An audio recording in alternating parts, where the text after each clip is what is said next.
In case you didn't know, public speaking is actually the thing most people fear even more than death.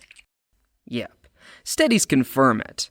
A 2014 Chapman University study found that 25.3% of Americans fear public speaking, beating out things like fear of spiders, heights, and even clowns. And Google will tell you to just imagine everyone in the audience naked, as if that's not the most distracting thing you could do. WikiHow's advice is to stand tall and breathe deeply, which is fine unless your knees are already shaking. Reddit suggests Toastmasters because apparently public humiliation builds character. But the thing is, none of this helps when you're sweating bullets in front of an audience. The only way to get good at public speaking is to actually do it. And after years of bombing presentations, losing my train of thought mid-sentence, and wishing for the ground to swallow me whole, I've figured out 19 short ideas to help public speaking. 1. Own your nerves. The number one myth about public speaking is that you need to get rid of the nerves. Truth is, you can't. And you don't need to.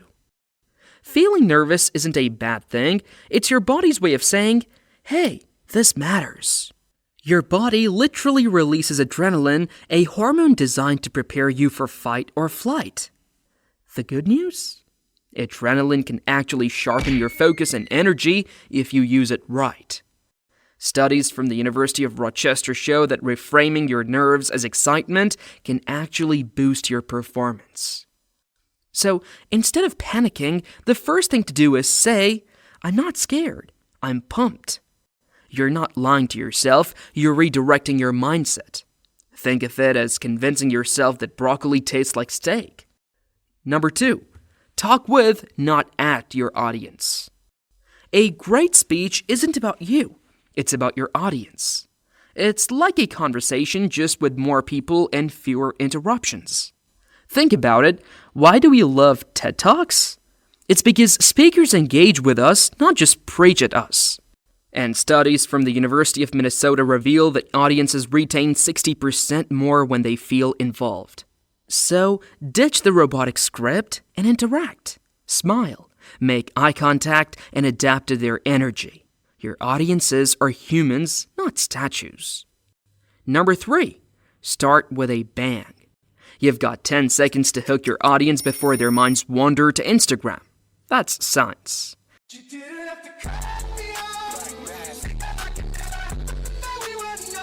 A study by Microsoft found our attention spans last 8 seconds, less than a goldfish.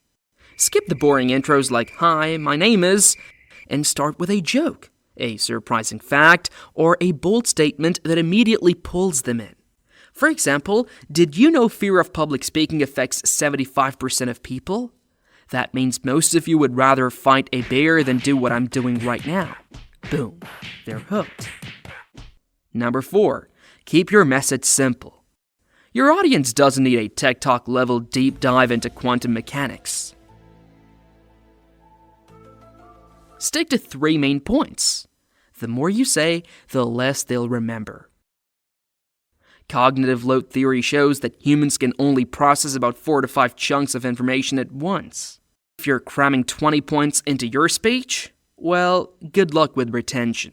Focus on no more than 3 key ideas, explain them clearly, and give your audience something they can act on. Simple and clear always wins.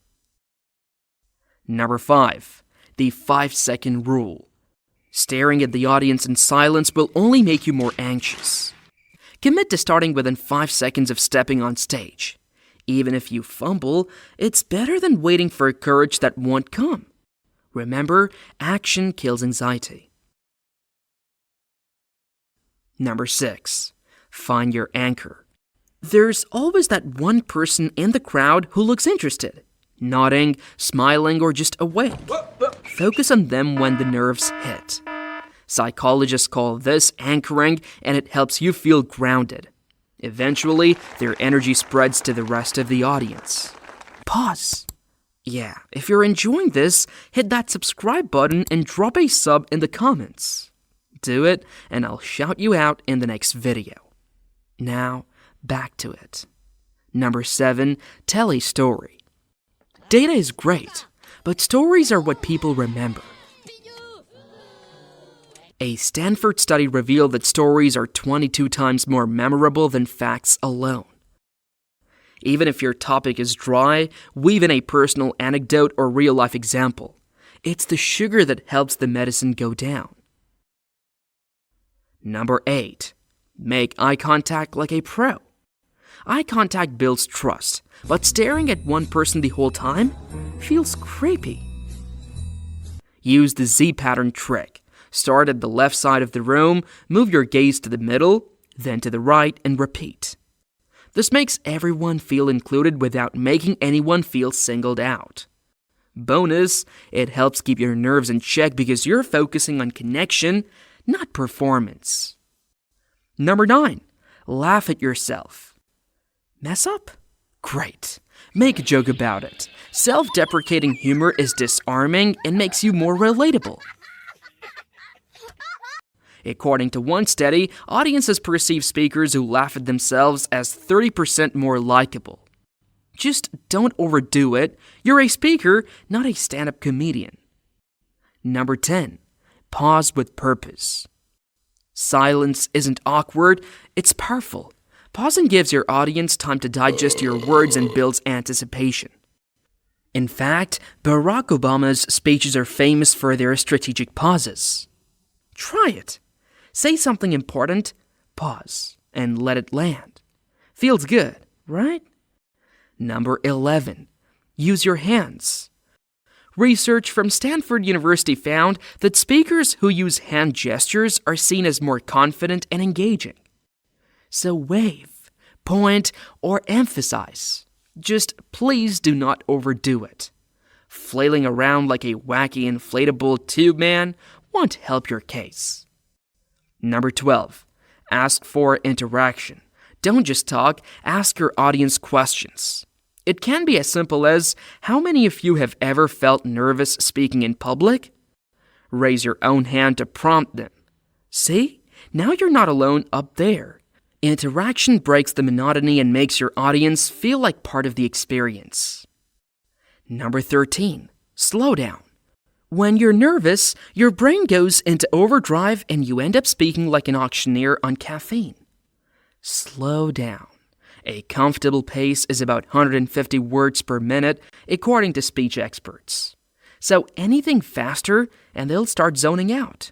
Use pauses to control your rhythm and keep yourself grounded. Number 14, end on a high note. People remember the last thing you say. End with a strong call to action, a memorable quote, or even a mic drop worthy joke. Never, and I mean never, trail off with a "that's all I have" or "any questions?"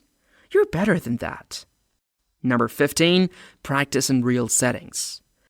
Practicing in front of a mirror is overrated. Instead, record yourself and watch it back. You'll hate it, but you'll also spot all the awkward tics you can fix. Also, you can rehearse in front of friends, family, or even your pet. If you're really brave, try practicing in a public place like a park. The more real your practice feels, the more confident you'll be when it matters. Number 16, master your body language. Your words matter, but so does how you say them.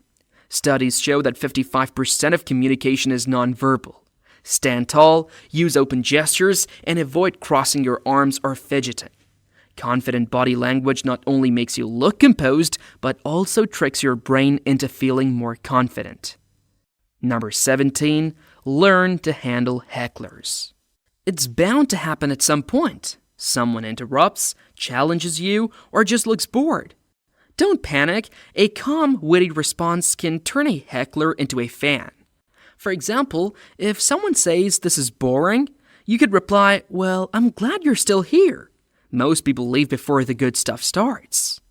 Your PowerPoint crashes. The mic stops working. What do? Keep going.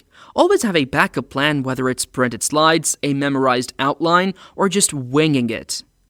Remember, people are there to hear you, not your slides. Number 19, do it again.